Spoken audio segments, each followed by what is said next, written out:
Welcome to CHI YouTube channel. ఈరోజు ఈ వీడియోలో మనకి ఎంసెట్కి సంబంధించి మెకానిక్స్ పార్ట్లో ఇంపార్టెంట్ టాపిక్స్, వాటికి సంబంధించినటువంటి ప్రాబ్లమ్స్ ఇక్కడి నుంచి కంటిన్యూస్గా చూద్దాం.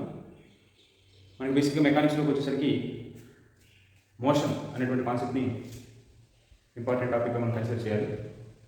అందులో మనకి ఫస్ట్ ఇయర్లో డిఫరెంట్ టైప్స్ ఆఫ్ చాప్టర్స్ ఉన్నాయి. మోషన్ ఇన్ స్ట్రైట్ లైన్ అని, అట్లా motion in plane, laws of motion, ఇట్లా చాలా చాప్టర్స్ ఉన్నాయి, 3 చాప్టర్లు. వాటిలో మనకి లాస్ ఆఫ్ మోషన్ అనే దాన్ని కన్సిడర్ చేసుకుని మనకి ఎక్కువగా ప్రాబ్లమ్స్ రావడానికి ఛాన్స్ ఉంటుంది. కాబట్టి లాస్ ఆఫ్ మోషన్, అట్లాగే ఈక్వేషన్స్ ఉంటే మోషన్ సంబంధించి వాటి గురించి ఈ వీడియోలో మనం చూద్దాం. ఫస్ట్ లాస్ ఆఫ్ మోషన్ అనే దానికి మనకు ఆల్రెడీ తెలుసు. లాస్ ఆఫ్ మోషన్ అనేది 3 లాస్ ఉన్నాయి. గమన నియమాలు 3 నియమాలు ఉన్నాయి. వాటిని ప్రతిపాదించింది ఐజాక్ న్యూటన్ అని సంగతి తెలుసు. వాటిని న్యూటన్ గమన నియమాలు అని చూద్దాం. న్యూటన్ మొదటి గమన నియమము, రెండవ గమన నియమము, మూడవ గమన నియమం చూద్దాం. అవి ఒకసారి గుర్తు.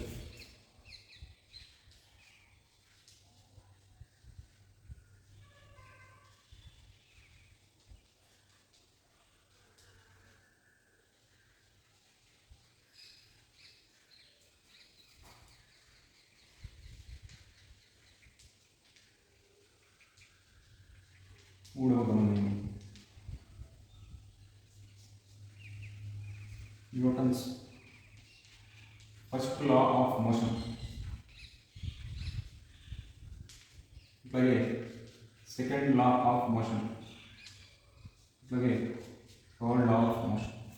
ఈ న్యూటన్ అనేటువంటి శాస్త్రవేత్త వీటిని ప్రతిపాదించారు.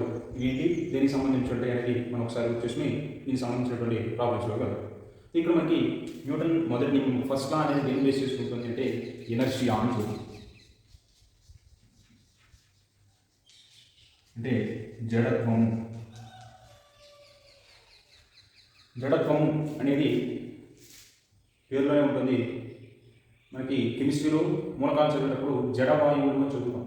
అంటే ఆ వాయువులు ఎటువంటి రసాయనిక చర్యలో పాల్గొనమని చెప్తారు. ఇక్కడ కూడా ఏంటి అంటే అది ఎటువంటి మార్పు చెందంటే ఎటువంటి చర్యలో పాల్గొనాలి అంటే ఇక్కడ జడత్వము అనేది ఏంటి అంటే ఏదైనా సరే ఒక వస్తువు దాని మీద బలం ప్రయోగించకపోతే, బాహ్య బలం ప్రయోగించకపోతే అది ఏ స్థితిలో ఉందో అదే స్థితిలో కంటిన్యూ అవుతుంది, అదే స్థితిలో కొనసాగుతుంది అనేది ఆ వస్తువు యొక్క ధర్మం. దాన్ని జడత్వం అని చూద్దాం. అదే న్యూటన్ మొదటి నియమం. If no external force acts on the body it continues in state of rest or uniform motion. అంటే ఏదైనా సరే ఒక బాడీ రెస్ట్లో ఉంటే రెస్ట్లోను, అట్లాగే యూనిఫామ్ మోషన్లో ఉంటే యూనిఫామ్ మోషన్లో అంటే సేమ్ వెలాసిటీతో, కాన్స్టెంట్ వెలాసిటీతో మోగుతుంది, అట్లాగే మోగుతుంది. ఎప్పుడు అంటే అన్లెస్ ఎక్స్టర్నల్ ఫోర్స్ యాక్షన్ అంటే దాని మీద ఎటువంటి ఫోర్స్, ఎక్స్టర్నల్ ఫోర్స్ అప్లై చేయకపోతే, యాక్ట్ చేయకపోతే అది అదే స్టేట్లో కొనసాగుతుంది అని చూస్తున్నాం. ఆ ప్రాపర్టీని జడత్వం, ఇనర్షియా అని చూద్దాం. ఈ ఇనర్షియా ఆఫ్ ది బాడీ అనేది దేన్ని బేస్ చేసుకుంటుంది అంటే ఆ బాడీ మాస్కి సంబంధించి, అంటే ద్రవ్యరాశి మీద ఆధారపడి ఇనర్షియా అనేది ఉంటుంది. అంటే ఇక్కడ మనకి ఈ జడత్వము అనే దాన్ని, ఈ వస్తువు యొక్క జడత్వ లక్షణాన్ని న్యూటన్ మొదటి గమనించిన ఇనర్షియా అనే న్యూటన్స్ ఫస్ట్ లాగా మనం చెప్తాం. అంటే ఇనర్షియా అనేటువంటి వర్డ్ పడితేనేమో అది ప్రాపర్టీ ఆఫ్ ది బాడీ అవుతుంది. బాడీస్ అనేటివి జనరలైజ్ చేసి చెప్తేనేమో అని న్యూటన్స్ ఫస్ట్ లా అని చెప్తాం. సో ఇక్కడ ఏంటి అంటే మనకి ఫోర్స్ అనేది ఉండదు దీని మీద. సో ఫోర్స్ యాక్ట్ చేయదు అంటే ఫోర్స్ గురించి దీంట్లో న్యూటన్స్ ఫస్ట్ లాలో ఫోర్స్ అనేటువంటి కాన్సెప్ట్ ఉండదు. ఇది న్యూటన్స్ ఫస్ట్ లా. అదే సెకండ్ లా వచ్చేసరికి force is directly proportional to the change in linear momentum అని చూద్దాం. Force is directly proportional to change in ద్రవ్య వేగంలో వచ్చే మార్పు రేటుకి బలం అనేది అనులోమానుపాతంలో ఉంటుంది అని చూద్దాం. దాని నుంచి మనకి F is equal to MA అనేటువంటి సమీకరణాన్ని రాస్తాం. న్యూటన్ సెకండ్ లాకి వచ్చేసరికి రెండవ గమన నియమాన్ని. అంటే యాక్చువల్గా ఇది ఈక్వేషన్ ఏంటి అంటే F is equal to dP/dt అని రాయాలి. P అంటే ఇక్కడ మొమెంటం, ద్రవ్య వేగము అని చూద్దాం. ఈ ద్రవ్య వేగాన్ని మరి ఎలా రాయొచ్చు అంటే d/dt of m into v. ద్రవ్య వేగము అంటే ద్రవ్యరాశి ఇంటూ వేగము, product of mass and velocity చూద్దాం. సో ఇక్కడ m అనేది మాస్ కాన్స్టెంట్ వాల్యూ కాబట్టి అది టైంతో పాటు చేంజ్ అవ్వదు. సో దాన్ని ముందు రాసుకుంటాం. m ఇంటూ dv/dt అవుతుంది. dv/dt అంటే rate of change of velocity, వేగంలో వచ్చే మార్పు రేటు అంటాం, కారణం యాక్సలరేషన్. సో ఇది F is equal to MA అనేటువంటి. ఇది న్యూటన్ సెకండ్ లా. న్యూటన్ రెండవ గమన నియమం అంటే F is equal to MA అనేది మనం జనరల్గా చెప్పేది. కానీ బేసిక్ ఈక్వేషన్ ఏంటి అంటే F is equal to dP/dt. యాక్చువల్గా ఇక్కడ ఈక్వల్ టు అని కూడా చెప్పకూడదు, ప్రపోర్షనల్ అని చెప్పాలి. సో దాని నుంచి ప్రపోర్షనల్ తీసుకుని కాన్స్టెంట్ తీసుకుని దాన్ని సింప్లిఫై చేసుకుంటాం. కాబట్టి సో ఇక్కడ మనం గుర్తుపెట్టుకోవాల్సింది ఏంటంటే change in momentum, rate of change of momentum అనేది ఫోర్స్కి డైరెక్ట్లీ ప్రపోర్షనల్గా ఉంటుంది అనేది బేసిక్ రూల్. సో దాని నుంచి F is equal to MA అనేటువంటి ఈక్వేషన్ డెరైవ్ చేసుకుంటాం. ఈ ఫార్ములాని బేస్ చేసుకుని మనకి ప్రాబ్లమ్స్ ఉంటాయి. సో న్యూటన్స్ థర్డ్ లా మూడవ కామన్ నియమం ఆల్రెడీ మనకు తెలిసిందే, యాక్షన్ రియాక్షన్ చూద్దాం, చర్య ప్రతిచర్య, every action has equal and opposite reaction, ప్రతి చర్యకి సమానం మరియు వ్యతిరేకమైనటువంటి ప్రతిచర్య ఉంటుంది అని చూద్దాం. ఇది న్యూటన్ 3 లాస్. అంటే మనకి ఇక్కడ ఈ 3 లాస్ని బేస్ చేసుకుని ఏ బాడీ యొక్క మోషన్ అయినా మనం డిస్క్రైబ్ చేయొచ్చు, దాని యొక్క గమనాన్ని మనం పూర్తిగా ఈ న్యూటన్ నియమాన్ని ఆధారంగా చేసుకుని చూడవచ్చు. సో వీటిలో మనకి ప్రాబ్లమ్స్ వచ్చేటువంటి ఛాన్స్ ఇక్కడ ఒక ఫార్ములా ఉంది, సో దీన్ని బేస్ చేసుకుని వస్తాయి. ఇక్కడ మనకి ఇంకొకటి వస్తుంది, ఈ పాఠంలో కావాల్సింది ఏంటి అంటే ఇంపల్స్ అని చెప్తాము. ఆ తర్వాత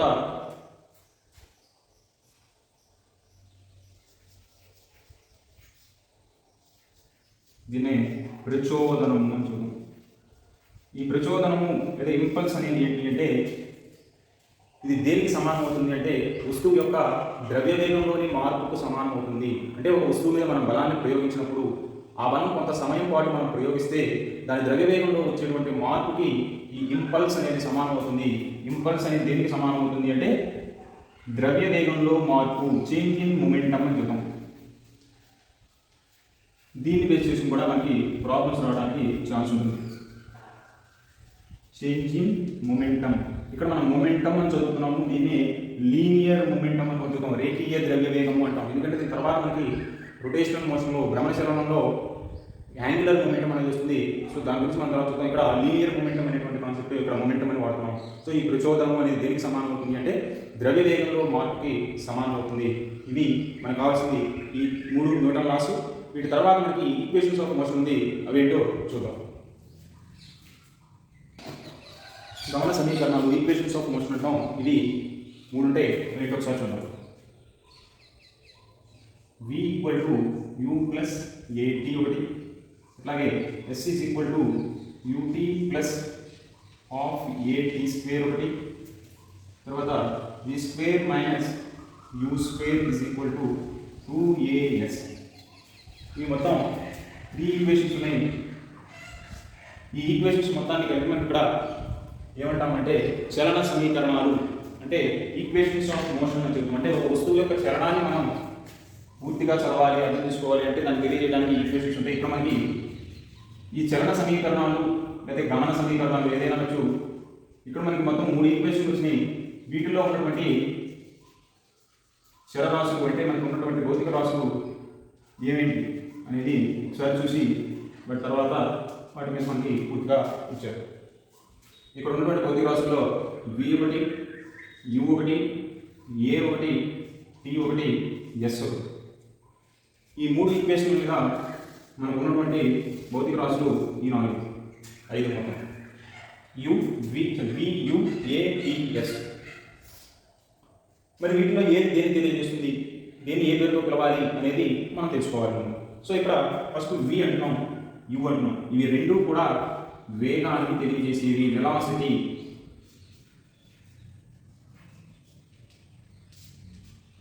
వెలాసిటీని రిప్రజెంట్ చేసేవి. సో ఈ రెండింటిలో మరి ఏది వెలాసిటీ అంటే ఇక్కడ రెండు వెలాసిటీని వేగాన్ని తెలియజేస్తుంటాం. మరి రెండింటికి తేడా ఏంటంటే u అనేదేమో ఇనీషియల్ వెలాసిటీ, తొలి వేగము అని చూద్దాం. v అంటేనేమో ఫైనల్ వెలాసిటీ, తుది వేగము. u అంటేనేమో ఇనీషియల్ వెలాసిటీ, తొలి వేగము. v అంటే ఫైనల్ వెలాసిటీ, తుది వేగము అంటాం. తర్వాత a అంటే యాక్సిలరేషన్, త్వరణము. t అంటే టైం అంటే కాలము. s అంటే ఇక్కడ డిస్ప్లేస్మెంట్, స్థానభ్రంశము. ఇక్కడ మనం గుర్తుపెట్టుకోవాల్సింది ఏంటంటే స్థానభ్రంశం వేరు, ప్రయాణించిన దూరం వేరు, రెండింటికి తేడా ఉంది. ఎలాగో అంటే స్థానభ్రంశము అంటే 2 స్థానాల మధ్య, అంటే వస్తువు తొలి స్థానము తుది స్థానము మధ్య ఉండేటువంటి అతి తక్కువ దూరాన్ని స్థానభ్రంశము అని చెప్తుంది. The shortest distance between initial and final positions. A నుంచి బీకి ఒక బాడీ అనేది మూవ్ అయితే వస్తువు అనేది కదులుతూ ఉంటే ఈ రెండింటి మధ్యలో ఉండేటువంటి షార్టెస్ట్ డిస్టెన్స్ని డిస్ప్లేస్మెంట్ అని చూద్దాం. అంటే ఇక్కడ నుంచి ఇక్కడికి ఇదంతా మనం తిరిగి వస్తే ఒక 50 మీటర్ల దూరం ఉంటే ఇది 20 మీటర్లు ఉంటే ప్రయాణించిన దూరం 50 అవుతుంది. కానీ వస్తువు స్థానభ్రంశం ఎంత అంటే మాత్రం షార్టెస్ట్ డిస్టెన్స్, తక్కువ దూరాన్ని చెప్పాలి, అది 20 మీటర్లు అవుతుంది.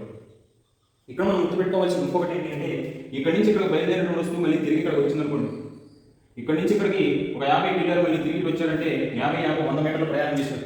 ఈ travels 100 metres. But the displacement initial position A, final position A. So displacement అనేది ఇక్కడ 0 అవుతుంది. సో డిస్ప్లేస్మెంట్ అనేది ఇప్పుడు కూడా ఇనీషియల్ పొజిషన్కి ఫైనల్ పొజిషన్కి మధ్య ఉండేటువంటి షార్టెస్ట్ డిస్టెన్స్ని డిస్ప్లేస్మెంట్ అని చెప్తాం. డిస్టెన్స్ ట్రావెల్డ్ వేరు, డిస్ప్లేస్మెంట్ వేరు, ప్రయాణించిన దూరం వేరు, అట్లాగే స్థానభ్రంశం వేరు. సో ఇక్కడ ఎస్ అనేది ఏంటి అంటే స్థానభ్రంశం.